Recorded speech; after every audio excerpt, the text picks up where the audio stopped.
Next gen நேயர்கள் அனைவருக்கும் அன்பார்ந்த வணக்கங்கள். 2026 புத்தாண்டு பலன்கள் எப்படி இருக்க போகுது, ஒவ்வொரு ராசிக்கும் என்ன மாதிரி பலாபலன்கள் இருக்க போகுது, கிரக அமைப்புகள் எப்படிலாம் மாற்றங்களை உருவாக்கி தரப்போகுது அப்படிங்கிறதை பற்றி நம்ம விரிவாக பார்க்க இருக்கிறோம். இந்த 2026 சனி பகவான் பெயர்ச்சி அப்படிங்கிறது திருக்கணிதப்படி கிடையாது. அதே நேரத்தில் பார்த்தீங்க அப்படின்னு கேட்டிங்கனாக்க குரு பகவான் பெயர்ச்சி இருக்குது, ராகு கேதுக்களோட பெயர்ச்சிகள் இருக்குது. இது மிகப்பெரிய லெவலில் உங்களுக்கு பல்வேறு விதமான மாற்றங்களை ஒவ்வொரு ராசிக்கும் ஒவ்வொரு காலகட்டத்தில் ஏற்படுத்தும். இப்போ குரு அப்படிங்கிறது ரொம்ப முக்கியமானவர். குரு பார்த்தால் கோடி நன்மை அப்படின்னு சொல்கிறது உண்டு. அந்த கோடி நன்மைகள் அப்படிங்கிறது பார்வை பலனுக்கு அவ்வளவு அற்புதங்கள் உண்டு. அதே போல் அந்த குருவின் பெயர்ச்சியால் நடக்க இருக்கக்கூடிய நற்பலன்கள் எந்தெந்த ராசிக்கு என்னென்ன மாற்றங்களை தர இருக்குது. அடுத்து ராகு கேதுக்கள், பாம்பு கிரகங்கள். ராகுவை போல் கொடுப்பாரில்லை, கேதுவை போல் கெடுப்பாரில்லை அப்படின்னு சொல்கிறது உண்டு. அந்த வகையில் இப்போ ராகு பகவான் யாராருக்கெல்லாம் அள்ளி கொடுக்க போகிறார், கேது பகவான் என்ன மாதிரி மாற்றத்தை உருவாக்கி தரப்போகிறார். அடுத்து சனி கொடுத்தால் எவர் தடுப்பார் அப்படின்னு சொல்கிறது உண்டு. அப்போ சனி பகவான் அப்படிங்கிறவர் எந்த அளவுக்கு அவரோட மாற்றங்கள் முன்னேற்றங்களை கொடுக்க இருக்கிறார் அப்படிங்கிறதை பற்றி ஒவ்வொரு ராசிக்கும் என்ன விதமான மாற்றங்கள் இருக்குது அப்படிங்கிறதை விரிவாக தெளிவாக இந்த ஆண்டு பலன் அப்படிங்கிறத முழுமையாக நம்ம பார்க்க இருக்கிறோம்.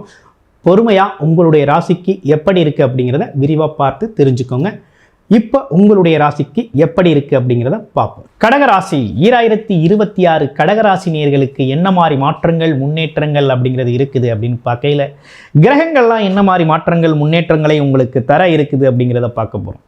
அப்படி பார்த்தோம் அப்படின்னா என்ன விதமான முன்னேற்றங்கள் இருக்குது அப்படின்னு பார்க்கையில் உங்களுடைய ராசியிலேயே குரு பகவான் 2026 பெயர்ச்சியாகி உச்சம் பெறார். ராசியிலேயே உச்சம் பெறார் கடகராசியில். அது மட்டும் இல்லாமல் கேது பகவானும் உங்களுடைய ராசிக்கே வர்றார். ராகு பகவான் அப்படியே உங்களுடைய ராசிக்கு ராகு பகவான் அப்படிங்கிறவர் பார்த்தீங்கன்னா ரொம்ப அற்புதமாக பார்த்தீங்கன்னாக்க அவரும் பெயர்ச்சியாகி 7ஆம் இடத்துக்கு போகிறார். ராசிக்கு 7ஆம் இடத்துக்கு போகிறார்.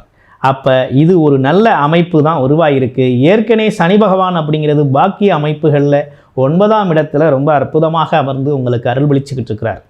ஸோ இந்த காலகட்டத்தில் உங்களுக்கு என்ன விதமான மாற்றங்கள் முன்னேற்றங்கள் நடக்க இருக்குது அப்படின்னு பார்த்தோம்னா இப்போ ராசியிலே குரு பகவான் இது நாள் வரையும் 12ஆம் இடத்தில் குரு பகவான் இருந்து பல்வேறு விதமான விரயச்செலவுகள், ஏகப்பட்ட விரயச்செலவுகளை உங்களுக்கு கொடுத்துட்டார். கொஞ்சம் நெஞ்சம் விரையச் செலவுகள் இல்லை, எக்கச்சக்கமான விரையச் செலவுகளை நீங்கள் சந்தித்து உள்ளீர்கள். நிறைய பேர் இடம் வீடு பூமி அப்படின்னு சொல்லி வாங்கியிருக்கீங்க, நிறைய பேர் வீடு கட்டியிருக்கீங்க, அதனால் ஏகப்பட்ட செலவுகள் நடந்திருக்கு. நிறைய பேர் அது இல்லாமல் மருத்துவ செலவுகள் அப்படிங்கிறது குடும்பத்துக்கு தவிர்க்க முடியாத செலவுகளாக நிறைய பேர் பண்ணிகிட்டு இருக்கீங்க. நிறைய பேர் அப்பாவோட உடல்நலக்குறைவு அம்மாவோட உடல்நலக்குறைவுன்னு சொல்லி ஆரோக்கியம் சார்ந்த விஷயத்துக்கு ஏகப்பட்ட செலவுகளை செஞ்சு பல்வேறு கடன்கள் சார்ந்த விஷயத்தில் ஈடுபட்டு இருக்கக்கூடிய ஒரு அமைப்பு அப்படிங்கிறது கடகராசிக்கு உண்டு. ஏன்னா சுபச்செலவு அப்படிங்கிறது கண்டிப்பாக செஞ்சே இருக்கணும். ஆமாம், செஞ்சிருக்க வேண்டிய அவசியம் அப்படிங்கிறது முழுமையாக இருக்குது. ஆனால் இப்போ நடக்கக்கூடிய 2026 நடக்கக்கூடிய பெயர்ச்சி அப்படிங்கிறது உங்களுடைய ராசிக்கே குரு பகவான் வர்றார். தனக்காரகன், உங்களுக்கு யோகாதிபதி 9க்குடையவர் ராசியிலேயே வந்து அமர்றார். ஆமாம், யோகத்தை தரக்கூடியவரே வந்து அமர்றார். அதுவும் உச்ச பலம் பெறாரு. நீங்கள் யார், நீங்கள் எப்படிப்பட்டவர், உங்களுக்கு என்ன கிடைக்க வேண்டிய நியாயமாக உங்களுக்கு கிடைக்க வேண்டிய அனைத்து விஷயத்தையும் குரு பகவான் கொடுக்க போகிறார். ஏன்னு கேட்டிங்கன்னா குரு உங்களுக்கு நல்லது தான் செய்வார். அதே நேரத்தில் குரு பகவான் அப்படிங்கிறவர் உங்களோட புகழ் கௌரவம் அந்தஸ்தை கண்டிப்பாக உயர்த்துவார். நிறைய பதவிகள் உங்களை தேடி வரக்கூடிய அமைப்பு அப்படிங்கிறது உருவாகுது. பதவி தேடி வரும் அப்படிங்கிற நல்ல அமைப்பு உருவாகுது. பதவி பட்டம் சார்ந்த விஷயங்கள் உங்களை தேடி வரக்கூடிய அமைப்பு அப்படிங்கிறது அற்புதமாக இருக்குது. அப்போ இதெல்லாம் நீங்கள் பயன்படுத்திக்கக்கூடிய சூழ்நிலை உங்களுடைய பிறப்பு ஜாதகத்தில் இருக்கா, தசாபுத்தி அமைப்புகள் எப்படி இருக்குது அப்படிங்கிறத பார்த்துக்கணும். அவ்வளோதான், மற்றபடி வேறு ஒன்றும் இல்லை.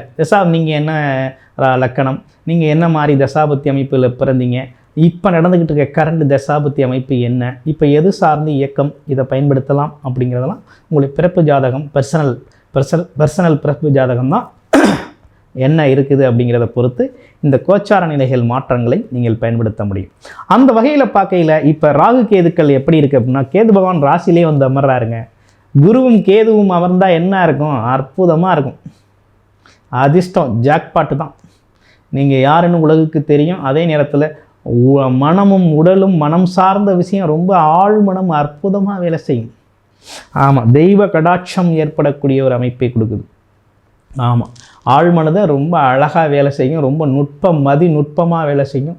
நீங்கள் உங்களுக்கு தோன்றது அப்படிங்கிறது பார்த்தீங்கன்னா, ஒரு வெளியில் நடக்கிற விஷயங்களை முன்கூட்டியே கணிக்கக்கூடிய திறமை அப்படிங்கிறதெல்லாம் மனசுக்கு தோணும். வரக்கூடிய அமைப்புகள் ரொம்ப நல்லா இருக்கக்கூடிய அமைப்பாக இருக்குது. 7ல் இருக்கக்கூடிய ராகு பகவானால் என்ன நடக்குது அப்படின்னு பார்த்தோம்னா, கொஞ்சம் குடும்பத்தில் விட்டு கொடுத்து போகணுங்கிற அமைப்பு இருக்குது. குடும்பத்தில் விட்டு கொடுத்து பொறுமையாக விட்டு கொடுத்து போகணும், அனுசரித்து போகணும். ஆமாம், கொஞ்சம் வாக்குவாதங்களை தவிர்த்துக்கணும். அதே நேரம் நீண்ட தூர பயணங்கள் சார்ந்த விஷயங்கள் அப்படிங்கிறத கொஞ்சம் பொறுமையாக பார்த்து போகணும் அப்படிங்கிற அமைப்பு இருக்குது. அதே போல் கணவன் மனைவி சார்ந்த விஷயங்களில் கொஞ்சம் பொறுமையாக கடைபிடிங்க. அதே போல் திருமணம் சார்ந்த விஷயங்களுக்காக எடுக்கிற முயற்சிகள் அப்படிங்கிறது கை கொடுக்கும்.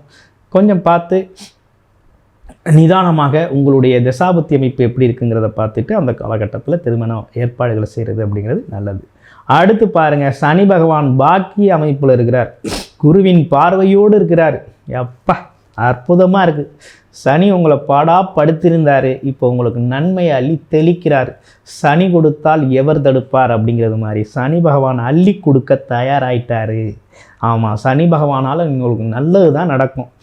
உங்களோட வேலை, தொழில், வருமானம் எல்லாமே எக்கச்சக்கம், எதிர்பார்க்க முடியாத அளவுக்கு ரொம்ப அற்புதமான மாற்றங்களும் முன்னேற்றங்களும் வாய்ப்புகளும் உங்களுக்கு அமையும். பயன்படுத்திக்கிறது அப்படிங்கிறது உங்களுடைய அமைப்பு தான். உங்களுடைய பிறப்பு ஜாதகத்தில் ஒரு நல்ல தசாபத்தி அமைப்பு இருக்குன்னா கண்டிப்பாக இந்த யோகத்தை நீங்கள் பயன்படுத்தியே ஆக வேண்டிய கட்டாயம் இருக்கும். ஆமாம், உங்களுடைய பிறப்பு ஜாதகத்தை ஒரு முறை பார்த்துக்கோங்க. அடுத்து இந்த 2025 அப்படிங்க 25லிருந்து 26 அப்படிங்கிறது உங்களுக்கு ரொம்ப அற்புதமாக அமைஞ்சிருக்கு. கடகராசி நேயர்கள் அனைவருக்கும் மனமார்ந்த நன்றியும் வாழ்த்துக்களும். இதுவரை பார்த்தது எல்லாமே பார்த்தீங்கன்னா 2026 ஆங்கில புத்தாண்டு பலன்கள் நம்ம பார்த்துருக்கோம். இந்த ஆங்கில புத்தாண்டில் பார்த்தீங்கன்னா 4 கிரகங்கள், குரு பகவான், அதே போல் சனி பகவான், ராகு கேதுக்கள் பயிற்சி அப்படிங்கிறத வச்சு முழுமையாக ஒரு நல்ல பலன் அப்படிங்கிறத ஒவ்வொரு ராசிக்கும் நம்ம பார்த்துருக்கோம். ஆனால் உங்களுடைய ராசியில் நீங்கள் என்ன லக்கணத்தில் பிறந்திருக்கீங்க அப்படிங்கிறத பொறுத்து, ஆமாம், உங்களுடைய பிறப்பு ஜாதகத்தில் தசாபுத்தி அமைப்புகள் மாறுபடும். உங்களுடைய தசாபுத்தி அமைப்புகளை நீங்கள் என்ன தசாபுத்தி அமைப்புகள் நடக்குதோ அதன் அடிப்படையில் இந்த கோச்சார கிரக நிலைகள் இருக்கையில் உங்களுக்கு ரொம்ப சாதகமான பலன்கள் நிறைய நடக்கும். அந்த வகையில் உங்களுடைய பிறப்பு ஜாதகத்தில் ஒரு பர்சனல் கன்சல்டேஷன் தேவைப்படுது. குடும்பம் சார்ந்த விஷயங்கள், அதே போல் வேலை வாய்ப்புகள் சம்மந்தப்பட்ட விஷயங்கள், கடன் பிரச்சனைகள், அதே போல் தொழில் சார்ந்த விஷயங்கள், வெளிநாடு வெளியூர் யோகங்கள் சம்மந்தப்பட்ட விஷயங்கள், இதெல்லாம் எப்படி இருக்குது அப்படின்னு முழுமையான ஒரு பர்சனல் கன்சல்டேஷன் உங்களுக்கு தேவைப்படுது அப்படின்னா டிஸ்பிளே தர நம்பருக்கு கால் பண்ணி அப்பாயின்மெண்ட் ஃபிக்ஸ் பண்ணிக்கிட்டு நீங்கள் உங்களுடைய முழுமையான ஜாதகத்தை நீங்கள் பார்த்துக்கலாம். வாட்ஸ்அப் மூலமாகவும் நீங்கள் உங்களோட பதிவை பண்ணிக்க முடியும். நன்றி, வணக்கம்.